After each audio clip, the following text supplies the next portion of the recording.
Alors, si tu cherches à devenir indépendant dans l'informatique, mais que tu veux aussi rejoindre un réseau d'autres entrepreneurs, tu es sur la bonne vidéo.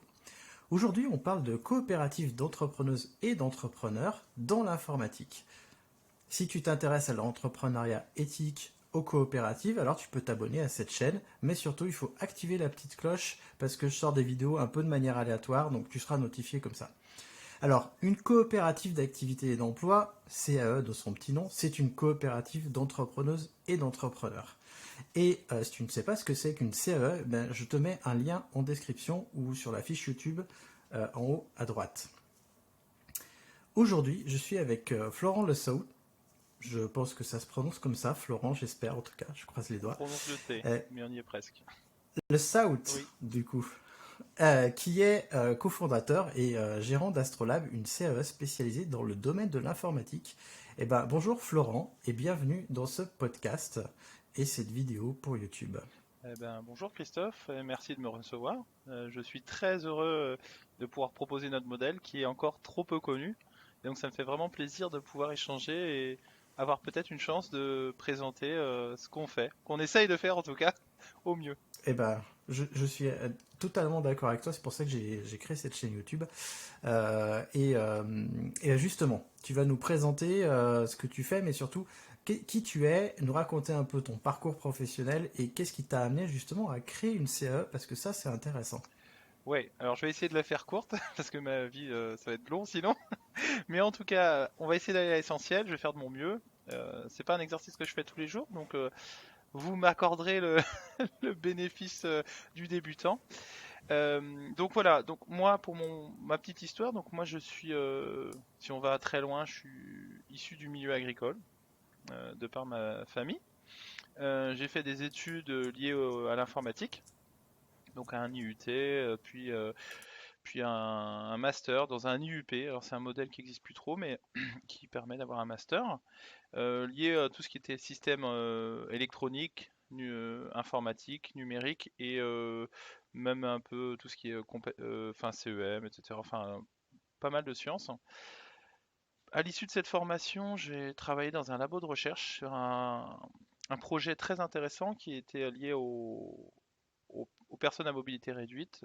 Et je me suis vraiment éclaté dans ce projet parce que j'avais vraiment l'impression d'avoir un rôle, hein, une utilité, que ce projet était vraiment utile à quelque chose et que l'informatique, donc mon métier, était utile à des gens et pas juste vendre des produits à des gens qui n'ont pas forcément besoin.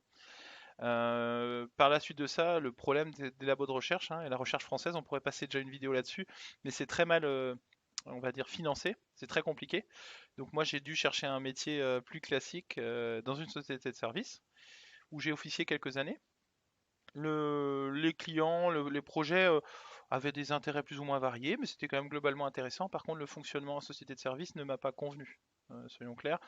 Je trouve que le modèle en lui-même a des limites et des problèmes qui m'ont fait me poser des questions pour comprendre quelles étaient mes alternatives pour pouvoir fonctionner de manière différente.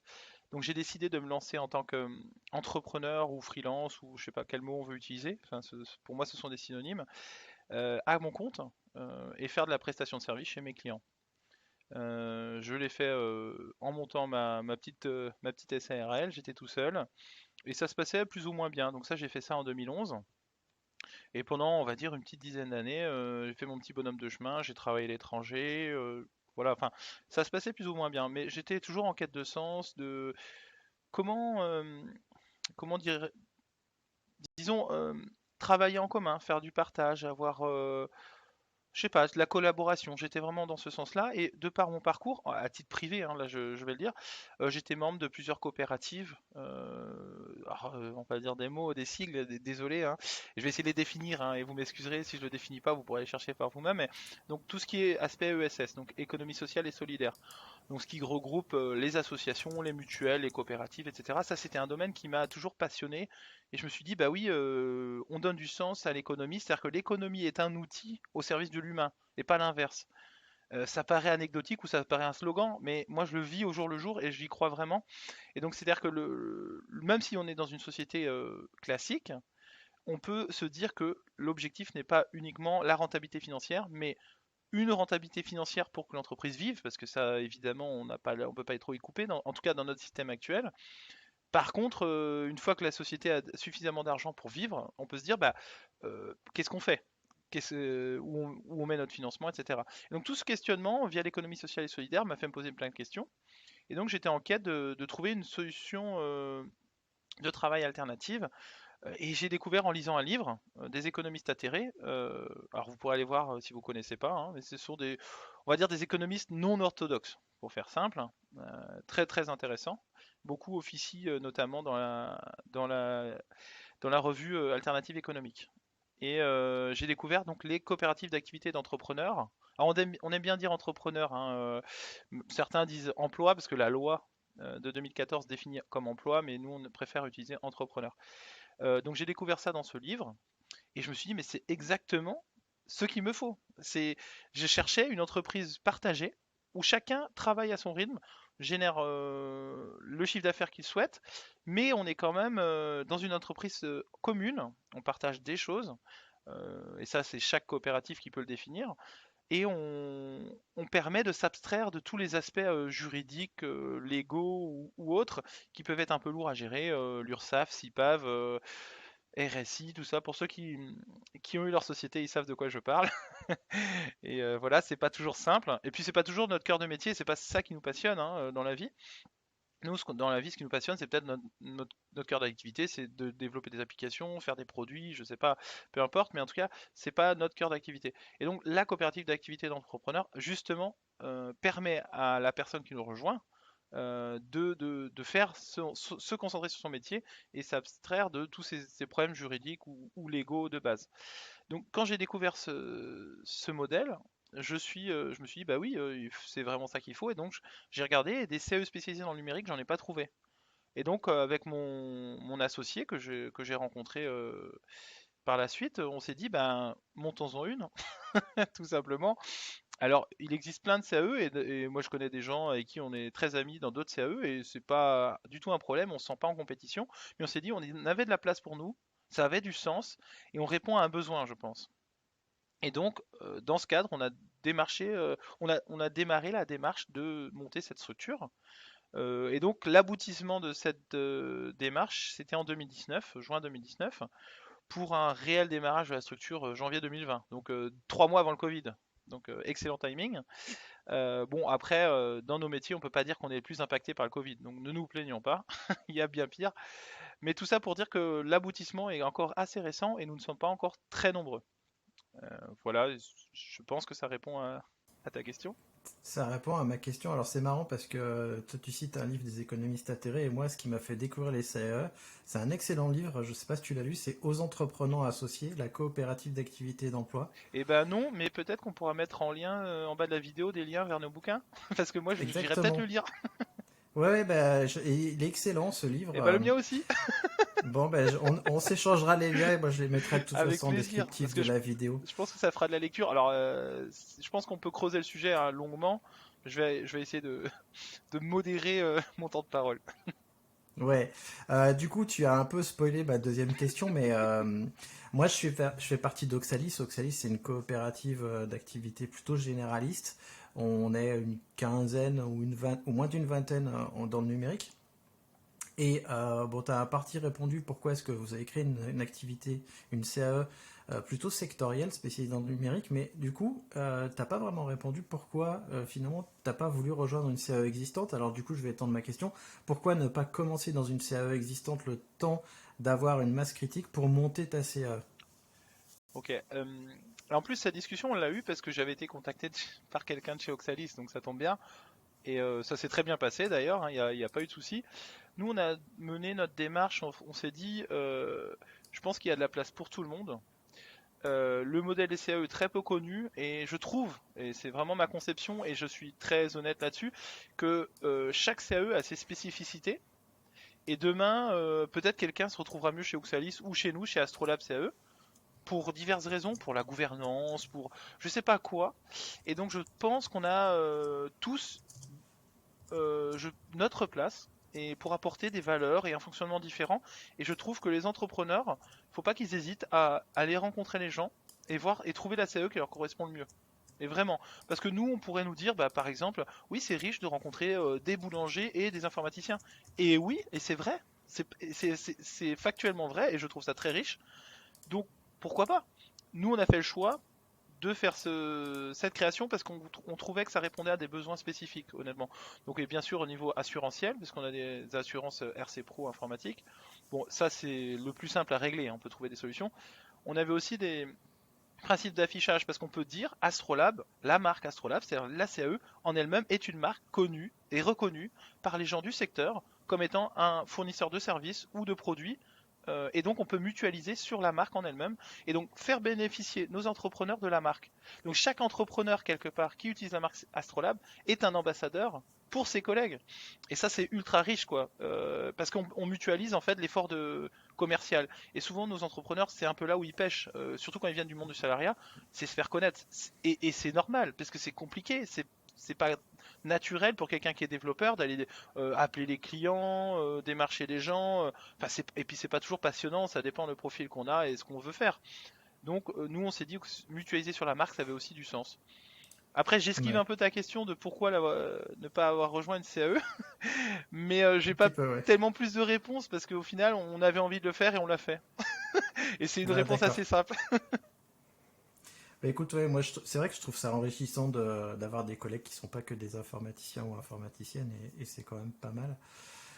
Nous, c'est pour ça aussi qu'on a fondé le collectif Lidra au sein d'Oxalis pour pouvoir porter une marque à plusieurs et justement mutualiser cette partie-là.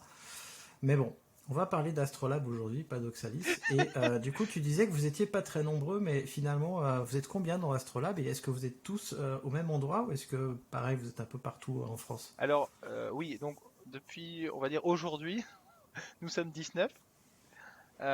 Donc c'est une toute petite CAE, on va dire, hein, par rapport à nos collègues. On est jeunes aussi, hein, donc c'est à peu près normal, on va dire ça comme ça. Euh, donc nos membres sont... Alors, factuellement, on est, moi et mon cofondateur, on est de Rennes ou de la région rennaise. Donc on a monté le siège social à Rennes. On a des bureaux, là, comme vous pouvez voir, magnifiques bureaux qui sont à Rennes. D'ailleurs, des bureaux partagés avec d'autres CAE et notamment Oxalis. Donc ça se reboucle. Et c'est pour ça qu'on est très content d'être là. Maintenant, ceci dit, on a des bureaux depuis très récemment, puisque depuis le 1er septembre, donc c'est tout neuf, parce qu'on n'en ressentait pas forcément le besoin jusqu'à présent. Et puis aussi des raisons d'argent, il ne faut pas se voiler la face. On n'a pas des gros budgets pour l'instant, et on souhaitait mettre l'argent jusque dans d'autres projets. Et donc, on a des membres qui sont. On a une personne qui est pas loin de Marseille, on a une personne à Toulouse, une personne à Lyon, Paris, et puis sinon dans l'Ouest, on va dire, on a la majorité des membres qui sont au Rennes ou autour de Rennes, et puis sinon dans le Grand Ouest, on a des membres répartis. Sachant que sur 19, ça fait vite le compte, hein, donc. Mais de toute façon, il y a plus de détails sur notre site. On prévoit d'améliorer notre site avec une carte géographique pour montrer un peu où sont nos membres aussi, parce que je pense que ça permettra de mieux visualiser. Voilà, on travaille sur le sujet. Mais en tout cas, on essaye de... Et c'est là où c'est pas facile, je dois avouer, c'est faire du lien avec les gens à distance. Hein, c'est un vrai questionnement, c'est un vrai travail qu'on a au quotidien, de comment... Puisqu'on travaille pas sur les mêmes projets, c'est ça qu'il faut bien comprendre, et peut-être on y reviendra. Mais Chacun... justement, en fait, tu me spoil mes Ah mais... questions à chaque fois. Ah, c'est Haha, c'est pas terrible. possible. Donc du coup, en fait, ma question c'est comment est-ce que vous créez des liens avec des gens qui sont pas forcément locaux et comment surtout vous entretenez le réseau entre les membres de votre coopérative parce que là, pour le coup, vous avez une vraie force, comme vous êtes tous dans le numérique. Mhm. Comment vous entretenez le réseau? Alors, étant justement du numérique, on est quand même un peu plus à l'aise avec tout ce qui est aspect visio. On a créé aussi, parce un de nos membres est développeur pour Work Adventure et fait il est map designer pour Work Adventure. Et donc on a une carte pour Astrolab sur Work Adventure. Alors pour ceux qui connaissent pas, c'est une sorte de carte en 2D, vieux jeu vidéo, où on peut avoir un petit personnage qui se balade, et quand on rencontre des gens, au hasard, ou on cherche à les rencontrer, il y a une sorte de visio qui se crée automatiquement. Ou alors on peut faire des salles de conférence aussi sur des lieux et on design la carte comme on veut. Et ça rend le principe de visio un peu moins impersonnel, même si évidemment rien ne remplace le lien physique, hein, nous c'est aussi ce qu'on préfère, mais malgré tout ça permet de faire un lien. Et donc on se retrouve, on essaie de faire un rendez-vous pour tous ceux qui le souhaitent tous les jours vers 16h, boire le café ensemble.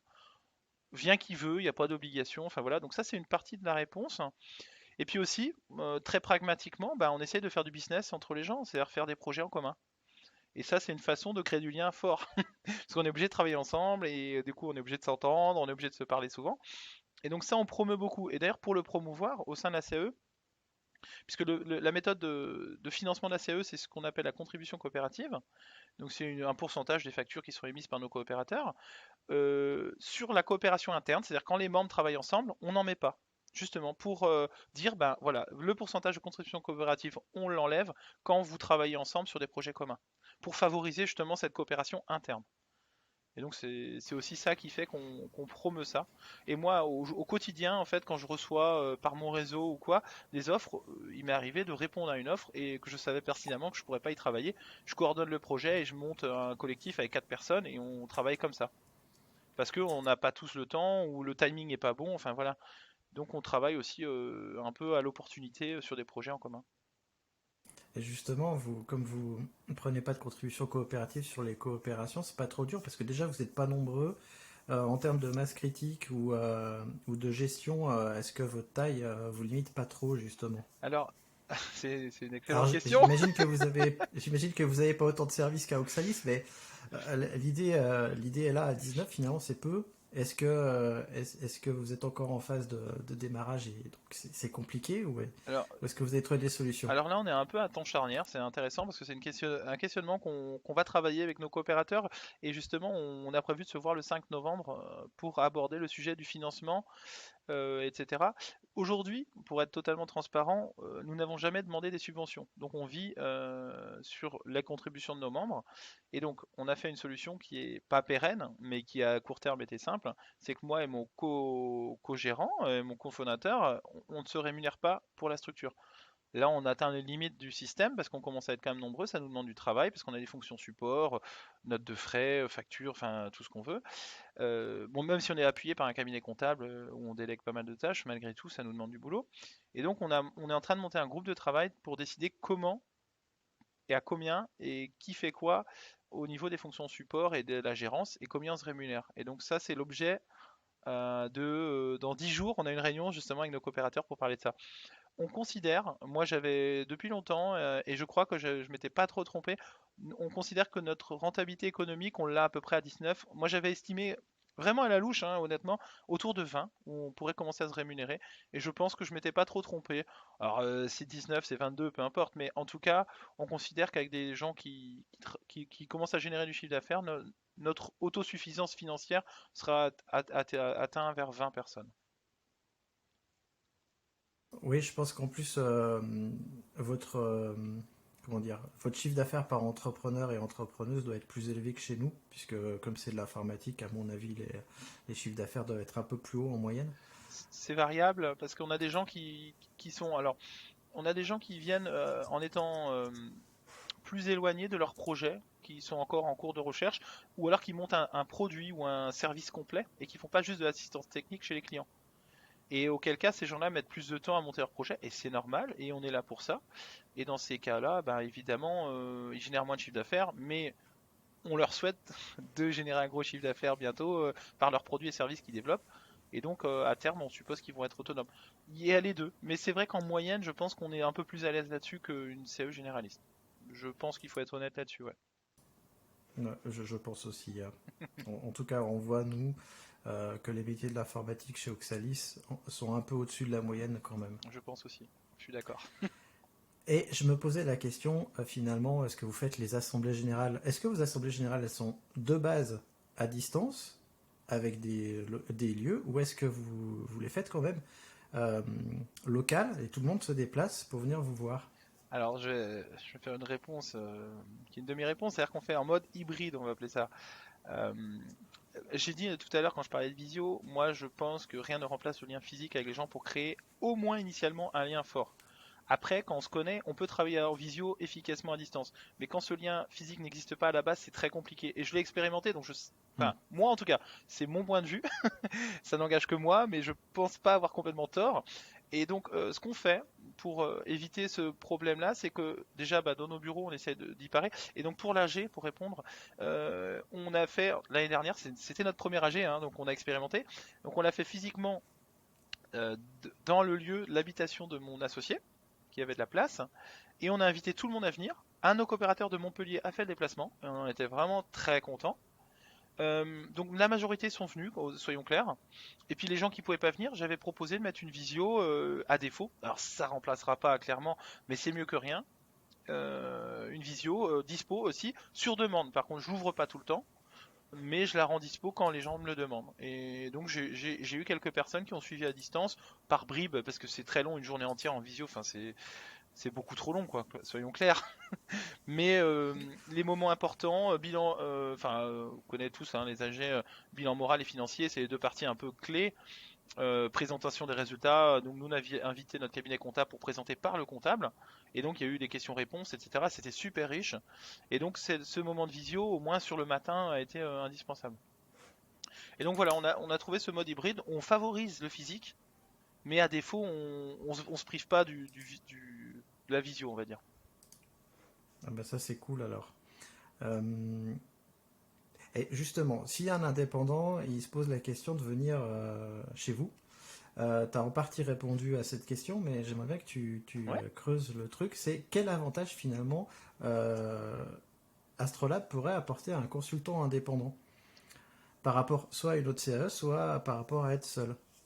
Ah, oula, t'as 2 heures là, c'est bon? Non, non, non, on a quelques minutes parce que j'ai Mince, encore d'autres ça tombe questions, mal. mais Non, je rigole. Je vais essayer d'aller à l'essentiel dans ce cas-là. Euh, alors, si on compare par rapport au, on va dire, au cas général, qui est de, par exemple, monter sa SARL, ou être auto-entrepreneur, ou micro-entrepreneur, ça m'a changé les noms, mais on va partir là-dessus, comme ça je raffinerai par rapport, et ça répondra à mon avis au CE généraliste dans la foulée. On va dire si on prend le cas de CE généraliste, ou CE, tout court. Pourquoi une CE plutôt qu'un autre modèle? Je dirais, ben, à vous de voir. Bon, ça c'est la réponse basique. Mais disons que moi, les avantages que j'y vois, et c'est pour ça que je suis, et c'est ce que j'ai pas précisé, je suis à mi-temps aussi entrepreneur salarié au sein de la CAE. Et donc moi, j'y vois mon intérêt à moi en tant que, parce que nous, on est une CAE d'AF ou de gens travaillant dans le numérique pour les gens qui travaillent du numérique par des gens qui travaillent dans le numérique. Donc là-dessus, moi, je suis convaincu de mon modèle et c'est pour ça que j'utilise aussi mon activité d'entrepreneur. Et j'ai expérimenté pas mal d'autres modèles avant. Donc pour différencier des autres modèles, je dirais, si on compare par exemple aux micro-entreprises, c'est un cas, moi ça me choque pas de le faire pour se lancer, pour tester une activité à court terme, pourquoi pas. Par contre, pour une activité pérenne à temps plein, attention, je dis vraiment attention. Pourquoi je dis attention? Parce que ça paraît simple, et c'est vrai, c'est simple. Par contre, on en a pour son argent, c'est-à-dire qu'on n'a aucune couverture sociale. Si demain on se blesse, si demain on tombe malade, si demain, alors les cotisations retraite et machin et tout ça, en gros le côté social derrière, il est très pauvre. Donc au moindre problème, on est mal quoi. Enfin franchement, il faut être clair. Donc moi je considère que la micro-entreprise c'est utile pour tester son activité. Pourquoi pas? Je trouve ça bien. C'est simple, c'est facile, pourquoi pas? Et puis aussi pour des activités complémentaires en plus d'un travail salarié en complément. Ok, ça c'est le cadre. D'ailleurs, c'était théoriquement le cadre initial du projet, hein. Et par contre, pour une activité de temps plein, c'est très très dangereux. Bon, je vais pas développer plus. euh, non, surtout que je prévois de faire des Bon vidéos voilà. spéciales Et là-dessus. donc voilà. Et ce sera pas forcément moi qui en parlera à chaque fois. Voilà. Mais par contre, ce que j'aimerais que tu creuses, vraiment, c'est votre plus-value par rapport aux autres finalement. Pourquoi est-ce qu'on viendrait chez vous? Ouais. Est-ce que on peut répondre à des appels d'offres? Est-ce qu'on peut être Mhm. référencé chez les grands groupes? Enfin, toutes ces questions-là qu'on pourrait se poser Mais justement. comme un bon politicien, je vais d'abord répondre à une autre question et finir la question précédente, parce que je voulais juste poursuivre. Donc par rapport au salariat classique, là j'ai pas besoin d'expliquer, les gens savent ce que c'est d'être salarié, donc bon voilà, ça tout le monde connaît. Par rapport à monter sa SARL, je pense que tout le monde n'a pas fait cette expérience. J'en ai parlé tout à l'heure, donc je vais être bref, mais juste monter sa URL, SARL, machin. Je dirais que on s'abstrait dans une CAE, on s'abstrait de beaucoup de difficultés en fait. Moi, j'ai eu à discuter avec la CIPAV, et ben c'est pas simple. Et faites-le si vous voulez, et on pourra en discuter, on fera un club de parole. Le RSI, en fait, on a tout le côté administratif qui est quand même assez lourd. Et quand on monte son activité, donc on crée son métier quand même, faut pas oublier. Donc on a des intérêts qui sont trouver des clients, définir son offre, et on n'a pas des intérêts de déposer des statuts, discuter avec la CIPAV, le RSI. Donc la CAE, de manière générale, nous permet de s'abstraire de tout ça. Et on gagne un temps fou et on gagne en étant relax, parce que la CAE, elle sait faire. Et donc, c'est propre, c'est carré, et il n'y a pas de problème. Et donc, par rapport à SARL, donc ça répond, je pense, à peu près au cadre. Et pour revenir à ce que tu m'as donné, parce que je vais quand même essayer d'y répondre, par rapport à une CE généraliste, donc c'est pareil, j'ai un peu abordé tout à l'heure, mais nous, ce qu'on voit qui est la force, c'est le fait. Alors, on a plusieurs axes de développement. Un des axes qu'on a remarqué, et moi c'est parce que j'étais entrepreneur, pour pouvoir accéder à nos clients grands comptes, on doit être référencé. Et pour être référencé, il faut avoir une masse critique. Alors je dirais que peut-être une CAE généraliste pourrait le faire, mais est-ce qu'elle a envie de le faire? Ça, c'est une question qu'il faut se poser. Donc nous, en tout cas, nous, c'est dans notre cœur de métier que d'être référencé chez les clients grands comptes du numérique. Et donc c'est un travail qu'on mène. Et chaque entrepreneur qui commence une nouvelle mission chez un client grand compte du numérique, quelque part, il fait ce travail de référencement pour ses collègues. Et donc là aussi, on mutualise cette tâche. Et donc c'est ultra intéressant, ultra riche de pouvoir faire ce travail-là pour les autres. Parce qu'il faut savoir que quand on n'est pas référencé chez un client grand compte, eh ben on n'y travaille pas. Point. C'est comme ça, point. Donc ça, c'est un premier aspect. Donc voilà, c'est un élément différenciant. Deuxième aspect, nous on va travailler, on ne l'a pas encore, et ça c'est un sujet un peu compliqué, sur l'agrément crédit impôt recherche. Ça parle pour certains, je pense. Donc pour ceux qui ne connaissent pas, donc le crédit impôt recherche est une niche fiscale qui permet de défiscaliser les frais de R&D pour les clients finaux. Et donc pour que nos frais de consultance, entre guillemets, soient défiscalisés avec dans le package du client. Alors, on peut avoir l'avis qu'on veut sur le CIR, hein. Moi, je suis pas en train de dire que c'est bien ou mal, c'est pas, mais c'est un état de fait. C'est-à-dire que pour accéder à nos clients, on doit l'avoir. Donc, on doit avoir cet agrément qui permet de le rentrer dans le package crédit impôt recherche de nos clients finaux. Eh bien, on travaille sur cet aspect-là. On l'a pas encore, malheureusement. On a soumis un dossier, on s'est fait bouler. Enfin bon, c'est une longue histoire, c'est pareil. Mais bref, en tout cas, on a identifié ça comme étant important pour nos entrepreneurs, pour travailler chez leurs clients. Et comme tu l'as dit, tu as commencé à en parler, et c'est vrai, c'est un axe qu'on travaille beaucoup en ce moment. C'est aussi des réponses à appels d'offres communs. On va dire, soyons clairs, que ce soit d'ailleurs des appels d'offres publics ou pas publics d'ailleurs, ça peut être des sociétés privées aussi. Et ben, admettons, une société demain envoie un appel d'offres pour un projet à 400 000 euros, 4 hommes en. Bon, bah clairement, on répond pas tout seul, quoi. Enfin, parce que déjà, on peut pas faire. Parce que deuxièmement, le risque financier est trop élevé. Et en plus, probablement, on n'a pas toutes les compétences. Donc on ne fait pas quand on est tout seul. Et au sein de la CE, c'est l'intérêt, c'est qu'on mutualise les compétences, on mutualise le risque financier, et en plus, pour crédibiliser notre candidature auprès de nos clients, on dit bah oui mais attendez, moi je suis pas monsieur Intel, monsieur Le Saoud qui fait 80 000 euros de chiffre d'affaires à l'année, je suis Astrolabe qui fait 3 millions de chiffre d'affaires. Alors bon c'est pas notre cas encore, hein, mais ça va pas tarder. Mais voilà, et donc aussi on rend notre candidature sérieuse auprès de nos clients. Et ça, c'est intéressant parce que en étant tout seul, on peut pas faire ça. Soyons clairs. C'est pas un jugement, c'est un fait. Point. Je- c'est un état de fait. Voilà, il n'y a pas de débat. Et donc, en effet, on travaille beaucoup sur ces réponses à appel d'offres en commun. C'est vraiment un axe de travail. Moi, comme je le disais tout à l'heure, j'ai vraiment, et c'est un cas concret, j'ai un de mes clients, enfin un de mes anciens clients qui m'a sollicité sur un projet. Moi, j'avais vraiment pas la bande passante pour le faire. Je suis occupé avec un autre client, voilà, et puis je suis dans la gérance d'Astrolab, donc je pense que j'ai un agenda bien chargé. Mais je trouvais ça dommage de ne pas répondre à cet appel d'offres. Donc moi, j'ai monté un collectif dans Astrolab et j'ai dit, voilà, moi je le ferai pas. J'ai pas le temps. Par contre, je veux bien être en relation avec le client, négocier les prix, vous aider sur l'appel d'offres, etc. Je veux bien coordonner le projet, faire tout ça. Donc un peu chef de projet entre guillemets si on veut, mais pas plus. Et donc j'ai dit ok, on s'est mis à 4 et on a dit bon bah ok, sur les 4 on peut y répondre et on mutualise ce travail à 4. Et c'est ce qu'on fait en ce moment en fait, ça c'est un projet en cours. Et donc ça marche plutôt bien. Alors après, où va l'argent, qui prend quoi, ça nous on a fait très simple, on a dit chacun note ses heures dans un agenda et à la fin du projet on fera au prorata des heures passées. Point. Alors c'est peut-être basique, j'en sais rien, mais au moins c'est simple et à mon avis ça marche. Donc voilà, ça répond je pense à ta Aussi. question. Ouais, c'est aussi ce qu'on fait chez l'Hydra, on fait ça, mais en fait on va même plus loin chez l'Hydra. Bon, pour l'instant on est deux, mais Ouais, on envisageait déjà d'être plus, et on s'est dit chaque projet, en fait, les membres du projet ils s'arrangent comme ils veulent pour répartir le chiffre d'affaires.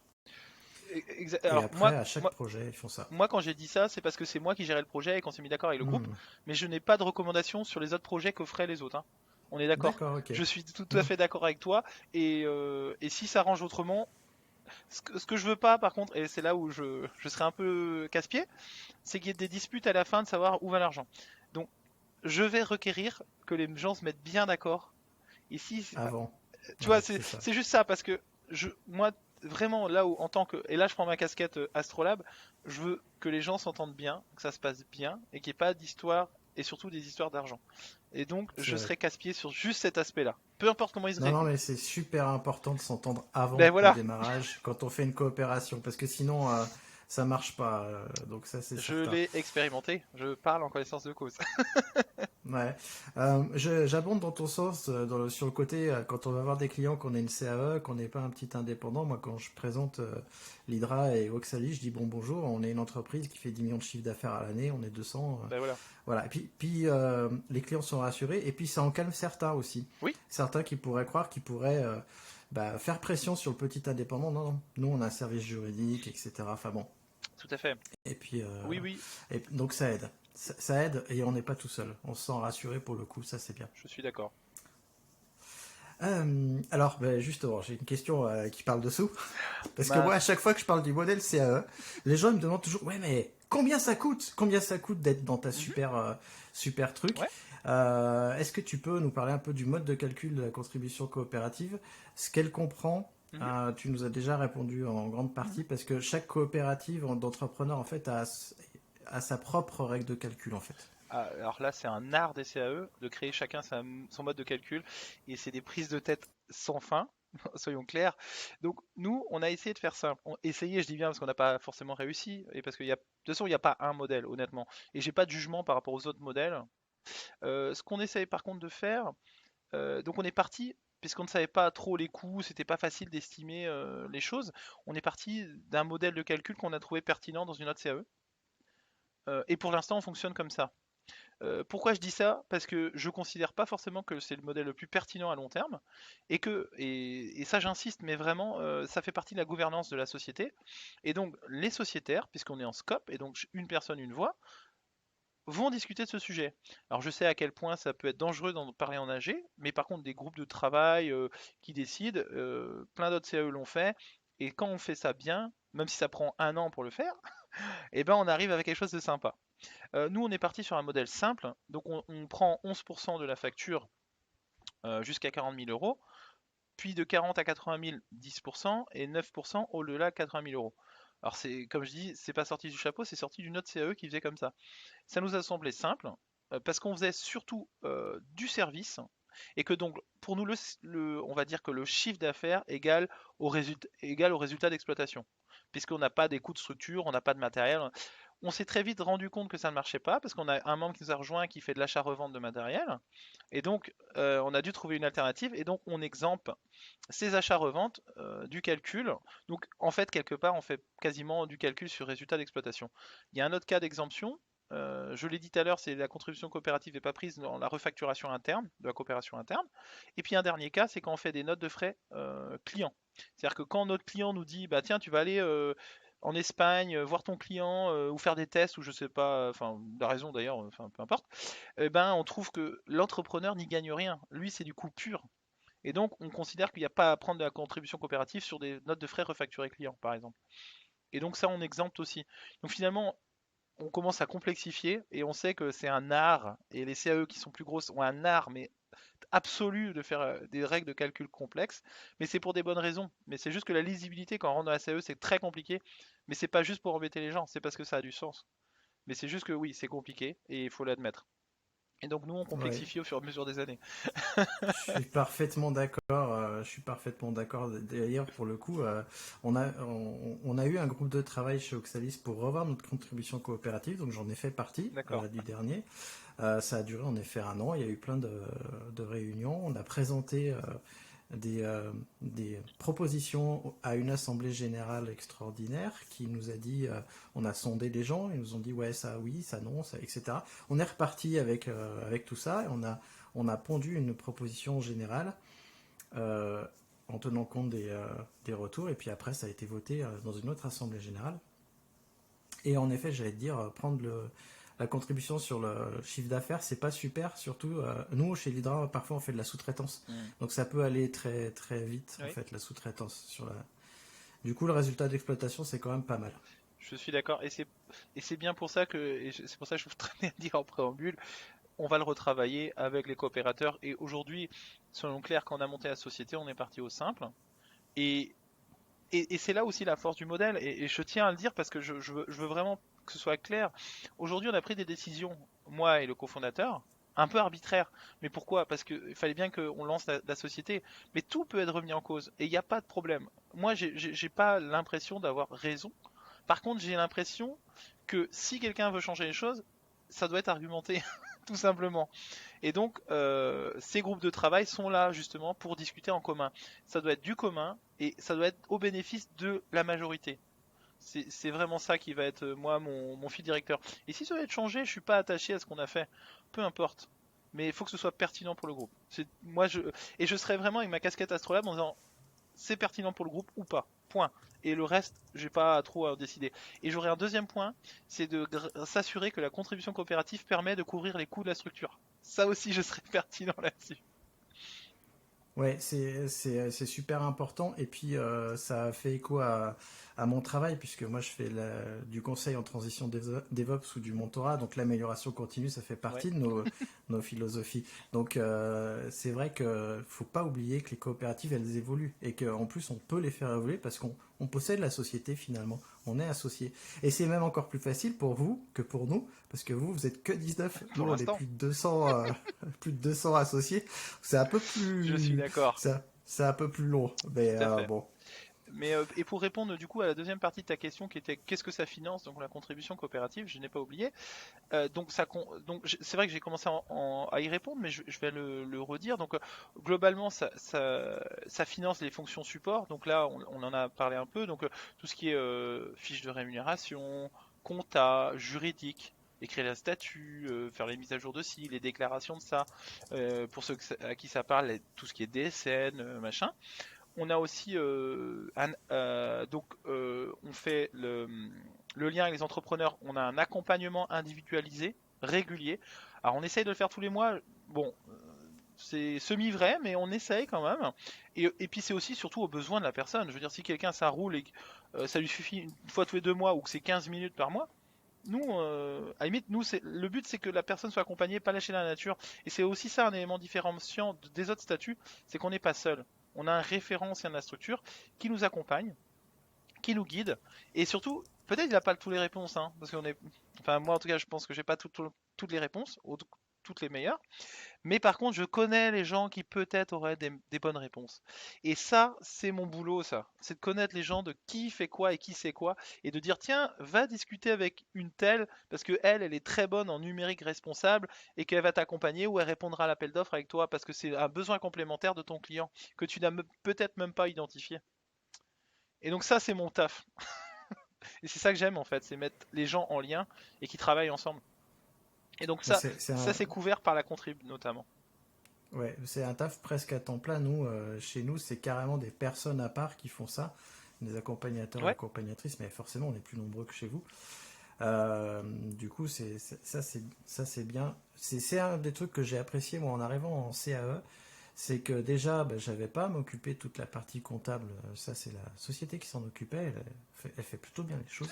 Et on n'a qu'à se concentrer sur son business finalement, à trouver des clients, les facturer et puis avoir une vision sur son planning. Nous aussi, on a des accompagnateurs qui font un suivi régulier, de moins en moins régulier pour nous parce que nous, ça fait 6 ans qu'on est entrepreneur avec Thomas, et puis on est à deux à gérer le mhm, collectif. Donc maintenant, c'est une fois tous les 6 mois, je crois, qu'on a en rendez-vous. Donc, et puis Thomas et moi, comme on est deux dans le collectif, parce qu'on n'a pas parlé des collectifs, mais on pourra ouais, peut-être en parler une autre fois, mais ça permet aussi de se séparer le travail entre nous. bien sûr. Ben justement, on arrive à la fin de ce podcast. Super.